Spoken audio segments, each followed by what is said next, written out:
예, 안녕하세요. 만나서 반갑습니다. 저는 소중한 나 무한행복의 광우스님이라고 합니다. 다시 한번 반갑습니다. 자, 우리 한국불교의 중심지라고 하면 부산이라고 합니다. 동감하십니까?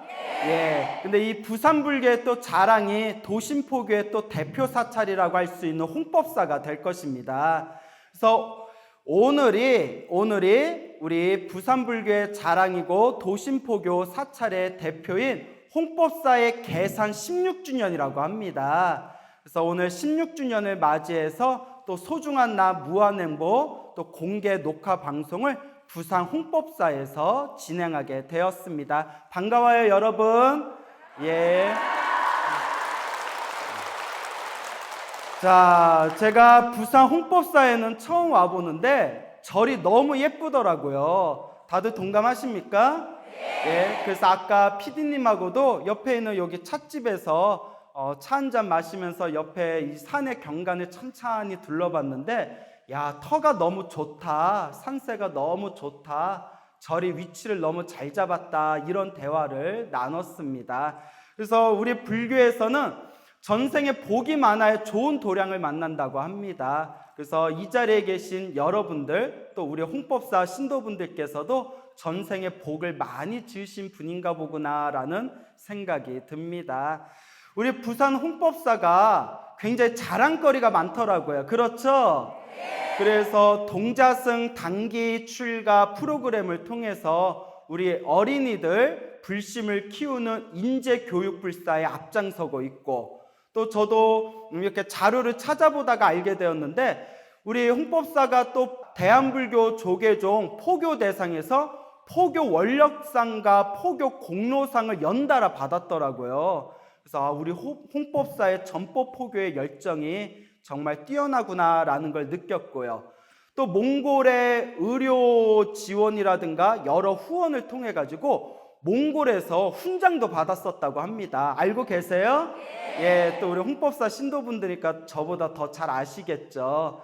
그래서 홍법사가 굉장히 자랑할 거리도 많고 전법 포교에 굉장히 앞장서는 아주 열정과 원력이 뛰어난 사찰이구나라는 것을 제가 느꼈습니다. 그래서 제가 오늘 여러분들한테 우리 홍법사에 자랑할 만한 재미난 이야기들을 어떤 이야기를 좀 해드려야 될까 고민하다가 오늘 특별히 2개만 준비했어요. 몇 개만? 왜냐하면 우리에게 주어진 시간이 많아요, 적어요?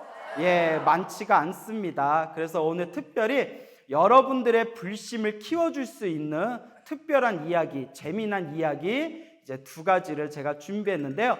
첫 번째는 우리 여기 대웅전에 위에 모시고 있는 아미타 대불. 그래서 우리나라에서 가장 아미타 부처님 좌불로는 앉아있는 불상으로는 가장 큰 불상이라고 합니다. 그래서 이 아미타 부처님, 이 아미타 대불에 대해서 먼저 좀 자랑을 할 것이고요. 그리고 신묘장구 대다라니 가피에 대해서 또 여러분들과 재미난 이야기를 나눌까 합니다.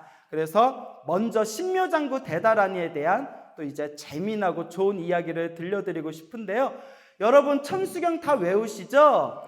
천수경의 가장 핵심이 되는 가르침이 무엇일까요? 신묘장구 대다라니다라고 해도 과언이 아닙니다. 근데 놀랍게도 우리 이 부산 홍법사의 주지스님이신 심산스님께서 평소에 신묘장구 대다라니 기도를 많이 하시고 다라니 가피를 굉장히 많이 받으셨다고 하더라고요. 처음에 여기 주지이신 심산스님이 여기 홍법사 도량에 처음 왔을 때 정말 텅 빈 농장에 나무뿐이 없었더래요. 달랑 이제 나무가 있고 또 이제 뭐 비바람이 이제 쏟아질 때 몸 가릴 곳이 마땅치 않아서 비닐 천막을 치고 기도를 시작했는데 또 도시하고 너무 동떨어져 있어가지고 그때만 하더라도 버스가 오질 않았답니다. 여러 가지로 열악한 상황에서도 지금 이렇게 입이 떡 벌어질 정도로 큰 포교불사를 완수하신 거 보면 이 역시 신묘장구 대다라니의 가피가 아니었겠냐라고 당신께서 직접 그런 말씀을 하시더라고요. 그래서 여러분들도 어떻게 대다라니 기도, 다라니 기도 열심히 하십니까? 그래서 매월 초하루, 초이틀, 초3일, 초3일 기도를 해서 매달 3일 동안 다라니 기도를 올리죠.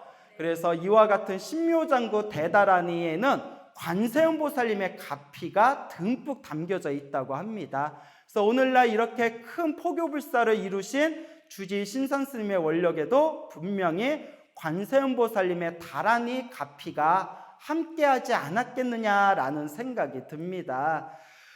여기 주지스님께서 홍법사 도량에 오시기 전에 저기 다른 곳에서 포교당에 잠시 주지를 한 적이 있으셨다고 합니다. 다들 알고 계시죠?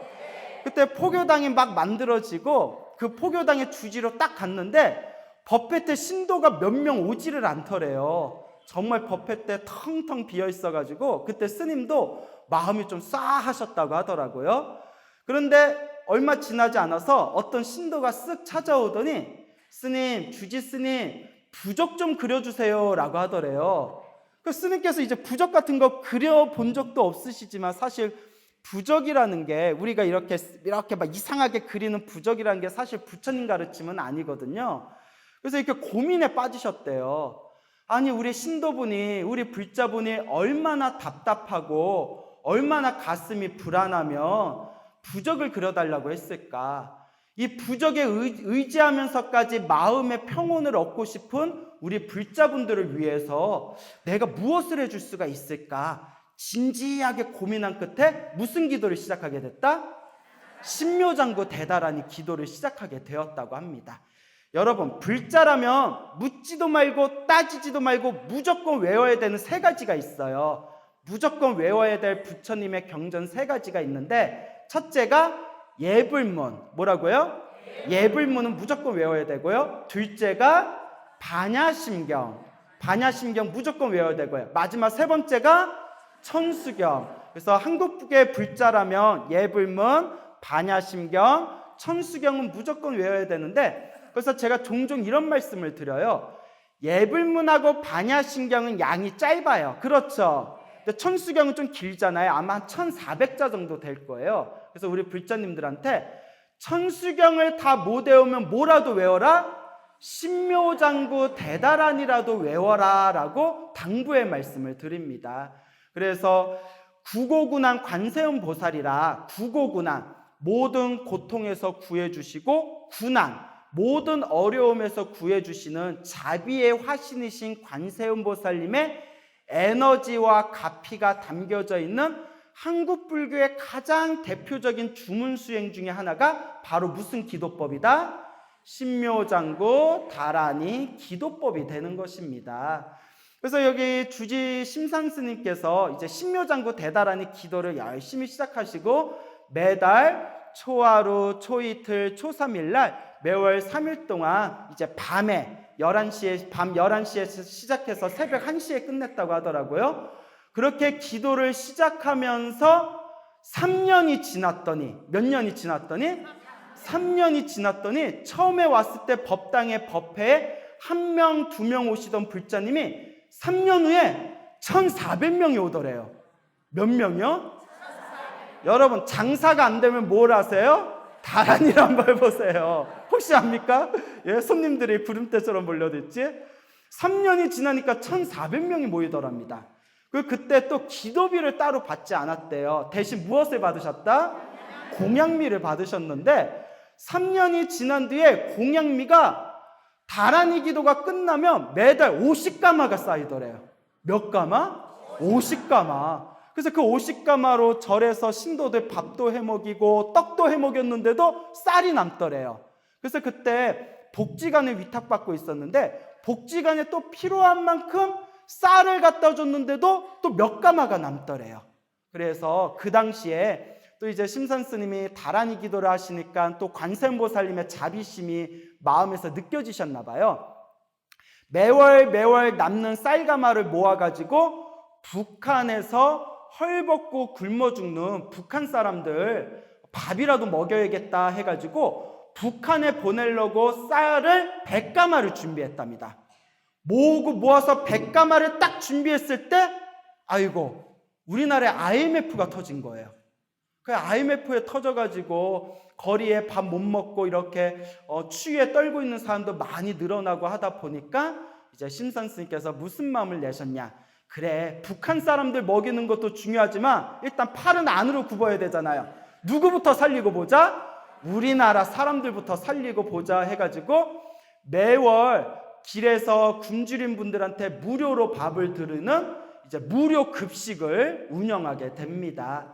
바로 이게 복을 짓는 거예요. 이게 무엇을 짓는 거다? 복을 짓는 거다. 그래서 우리 부처님 경전에도 헐벗은 사람에게 옷을 주거나 배고픈 사람에게 음식, 밥을 주거나 목마르고 갈증난 사람에게 물을 주는 것은 세세생생 태어날 때마다 항상 편안하고 안락한 선업의 힘을 얻게 될 것이다 라는 말씀이 있습니다. 그래서 제가 항상 우리 소중한 나 무한행보 소나무 불자분들에게 항상 드리는 이야기가 있어요. 행복해지고 싶고 행복한 삶을 살고 싶다면 무엇을 많이 지어야 된다? 복을 많이 지어야 된다. 선업을 많이 지어야 된다. 잘 살고 못 사는 것도 다 누구 업이더라? 자기 업이더라. 그래서 여러분들이 지금 인생을 살아가면서 편안하고 행복한 어떤 그런 삶을 만족스럽게 영위하고 있다면 그만큼 여러분들이 전생에 무엇을 많이 지었기 때문이에요? 복을 많이 지었기 때문이에요. 스님, 제가 지금 열심히 절에 다니지만 살아가는 게 녹록지 않고 자꾸 제가 살아가면서 마장이 있고 자꾸 살아가면서 장애가 생깁니다 라는 것은 이런 말하면 너무 죄송하지만 그것도 누구 업보다 내 업인 거예요. 그러니까 우리가 다음 생에라도 편안하고 행복하게 살고 싶다면 지금이라도 무엇을 열심히 해야 된다? 복을 열심히 지어야 된다라는 것을 꼭 명심하시길 바랍니다. 알겠죠? 그래서 여러분들이 다란이 기도를 하면서 정성스럽게 올린 그 쌀 한 톨 하나하나가 누군가에게는 생명을 연장할 수 있는, 배고픔을 달랠 수 있는 아주 소중한 공약물이 된다는 것을 꼭 명심하시고 부처님께 기도 올릴 때마다 나의 이 자그마한 공양의 공덕으로 널리 모든 중생이 행복할지어다 라는 마음으로, 복짓는 마음으로 그렇게 기도하시고 선업을 지으시길 바랍니다. 알겠죠? 자, 그래서 이와 같이 그 포교당에서 신묘장구 다란이 기도를 하면서 나름의 가피를 얻으셨던 이제 주지스님이 요 홍법사 도량에 왔을 때 아까도 이야기했지만 도량이 텅 비어 있더래요. 도량에 보이는 건 나무밖에 없고 비늘청 마치고 이제 기도를 시작하면서 그때도 일념으로 일심으로 의지하면서 한 걸음 한 걸음 나아갈 수 있었던 그 기도의 힘이 바로 무엇이었다? 신묘장구 대다란이, 줄여서 대비주라고 합니다. 관세음보살님의 대자대비한 주문이다 해서 대비주라고 하는데요, 이 대다란이, 대비주의 가피가 오늘날 이 홍법사의 큰 포교 원력의 불사로서 열매를 맺고 꽃을 피우지 않았겠느냐 생각이 됩니다. 공감하십니까? 그 몇십 년 전의 얘기인데요, 어느 큰 스님이 계셨어요. 이 큰 스님께서 이제 젊었을 적에 지리산에 어느 사찰을 갔어요. 지리산에 어느 모 사찰을 딱 갔는데 그 사찰이 한국전쟁에 폭탄을 맞아가지고 다 불타서 사라진 거예요. 그래서 이 스님께서, 어른 스님께서 너무 답답하고 속상해서 야, 우리나라의 이 좋은 도량에 한국전쟁 때 폭탄이 터져가지고 이 절이 다 폐허가 돼버렸구나. 내가 지금 당장 선방 가서 공부하고 수행해야 되지만 내가 우리 부처님 도량이 이렇게 망가졌는데 내가 어떻게 그냥 산에서 내려갈 수가 있겠냐. 그러니까 이 절을 내가 복원불사를 한 뒤에 내가 다시 선방에 가서 공부해야 되겠다라는 마음이 생기셨대요. 그래서 그 절에 있는 폐허가 된 도량에 이렇게 천막을 쳐놓고 거기서 이제 기도를 시작하셨는데 그때 시작하신 기도가 신묘장구 대다란이었다고 해요. 그래서 우리가 신묘장구 대다란이의 가피가 담겨져 있는 천수천왕 관자재보살 광대원만부의 대비심 대다란이 경이라는 경전에 보면 어떤 중생이든 착한 마음으로 신묘장구 대다라니를 지극하게 염송하며 모든 소원을 이룰 수 있을 것이다 라는 구절이 있거든요. 그래서 이 신묘장구 대다라니를 열심히 염불하면서 마음속으로 관세음 보살님, 부처님 보살님, 이 도량을 제가 빨리 복원불사를 하고 어서 빨리 선방 가서 공부하고 싶습니다. 부디 제가 이 좋은 도량을 다시 복원불사를 원만히 할 수 있도록 저에게 가피를 내려주십시오라고 지극한 마음으로 기도했답니다. 근데 여러분, 재미난 게 있어요. 여러분들도 기도 많이 해보셨죠? 기도할 때 나 잘 되게 해주세요 하면 기도빨이 좀 잘 안 들어요. 아니, 되긴 돼요. 되긴 됩니다. 오해하지 마세요. 되긴 되는데 약간 기도빨이 어떻다? 조금 약해요. 나 사업 잘 되게 해주세요. 우리 가게 잘 되게 해주세요. 나 돈 많이 벌게 해주세요. 우리 자식 잘 되게 해주세요. 나 잘 되게 해주세요 라는 거는 좀 힘이 약해요. 되긴 됩니다. 힘이 좀 약하다. 그런데 내 소원이 아니라 누군가를 위해서 소원을 빌거나 더 큰 것을 위해서 소원을 빌거나 부처님의 가르침을 널리 펴기 위해서 소원을 빌 때는 기도빨이 어떻다? 더 강합니다. 더 강해요. 이게 원력의 힘이에요. 무엇의 힘이라고요? 원력의 힘입니다. 그러니까 여러분들도 기도하실 때 관세음보살님 저 돈 많이 벌게 해주세요 라고 기도하면 기도빨이 어떻다? 좀 약해요. 그럼 뭐라고 기도해야 되냐? 오늘 좋은 거 배우시는 거예요? 부처님, 관세음보살님, 제가 돈이 많이 벌면 좋은 곳에 많이 쓰겠습니다. 도와주십시오 라고 해야 돼요. 무슨 말인지 알겠죠? 부처님 요새 불경기인데 우리 남편 사업 잘 되게 해주세요. 이러면 기도빨이 약해요. 부처님, 우리 남편이 사업이 잘 되고 여유가 생기면 좋은 곳에, 다른 중생들 돕는 좋은 곳에 많이 쓰겠습니다. 중생들 도울 수 있도록 우리 사업 좀 도와주세요. 아 다르고 어 달라요. 무슨 말인지 알겠죠? 아 다르고 어 다릅니다. 자, 그래서 이 스님께서 부처님, 관세음보살님, 이 도량을 원만하게 복원불사하고 저는 다시 선방에 가서 공부하겠습니다. 빨리 저에게 가피를 내려주십시오 하면서 어떨 때는 3시간 기도할 때도 있고, 어떨 때는 10시간 기도할 때도 있고, 어떨 때는 24시간 기도할 때도 있고, 어떨 때는 일주일 동안 잠을 안 자고 기도할 때도 있었대요. 그렇게 시간 날 때마다 신묘장구 다라니를 기도하면서 점점 꿈에서도 기도를 하더래요. 꿈에서도 무엇을 하더라? 기도를 하더라. 여러분, 진짜 기도가 잘 되면 꿈에서도 기도가 된대요. 절에서는 기도 열심히 해놓고 집에 가서 꿈꿀 때는 뭐 저기 딴 따라가가지고 막 춤추고 이상한 짓 하는 그런 꿈 꾸면 그 기도 제대로 안 한 거래요. 정말 기도가 지극하면 어디서도 기도한다? 꿈에서도 기도를 한답니다. 그래서 이 스님께서 지극한 마음으로 이제 꿈에서도 기도가 될 정도가 되었을 때 어느 날이었대요. 또 신묘장구 대다라니 나무라 다나다라야야 쫙 연불을 한참을 한 뒤에 가만히 앉아서 참선을 하고 있었대요. 참선을 하고 있었는데 갑자기 눈앞에 뭐가 환한 빛이 보이더랍니다. 깜짝 놀라서 딱 쳐다봤더니 눈앞에 관세음보살님이 나타나셨대요. 여러분, 관세음보살 본 적 있어요? 봐도 문제예요. 관세음보살 그렇게 쉽게 나오는 분 아닙니다. 꿈에 관세음보살님이 싹 나타나시더니 아무 말도 안 하고 싹 미소를 지으면서 한 주먹을 쓱 내미시더래요. 주먹을 이렇게 내미시더랍니다. 관세음보살님이 주먹을 내밀면 어떻게 해야 돼요? 가위바위보? 주먹을 싹 내미셔가지고 그 주먹에 있는 걸 손으로 딱 받았는데 열쇠꾸러미가 있더래요. 뭐가 있다? 열쇠꾸러미가 있더래요. 열쇠꾸러미 딱 받으니까 관세음보살님이 아무리 빨라도 10년은 걸린다. 뭐라고 하셨다고요? 10년은 걸린다. 아무리 빨리 해도 10년은 걸릴 것이다 하면서 그 말씀을 하시면서 싹 사라지는데 딱 눈을 떠봤더니 참선하면서 꿈을 꿨던 거예요. 그 관세음보살한테 열쇠를 받고 10년은 걸릴 것이다 라는 꿈을 딱 꾸고 나서 그 꿈 꾸고 나서 희한하게 불사가 일사천리도 되더니 10년이 지나고 나서 그 도량의 보건불사를 원만하게 마치셨답니다.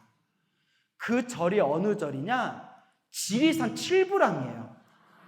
지리산 칠부람이고 그 스님이 지리산의 칠부람이고 그 스님께서 몇 년 전에 세상을 떠나신 입적하신 통광 큰 스님이십니다. 제가 통광 스님께 직접 강의를 들은 적이 있는데 이렇게 마르셔가지고 이렇게 머리카락도 허여셔서 산신령 같이 생기셨어요. 근데 아주 점잖으신 선비상이세요. 선비상. 그분 강의를 들으면서 이분이 정말 농담도 안 하세요. 저는 강의하면서 툭툭 농담도 하거든요. 농담도 안 하고 완전 무슨 유교 선비 군자 마냥 아주 진중하신 분이셨는데 그분께서 직접 해주신 얘기예요. 관세음보살님에게 열쇠 받는 꿈을 꾸고 나서 10년은 걸릴 것이다 라는 꿈을 꾸고 난 뒤에 이렇게 불사가 일사천리로 이루어지더니 이 지리산 칠부람을 원만하게 불사하게 되었다. 이것도 바로 무엇의 값이었다? 신묘 장구 대다라니 관세음보살의 값이었습니다. 믿습니까 여러분? 예, 믿음을 가지시기 바랍니다.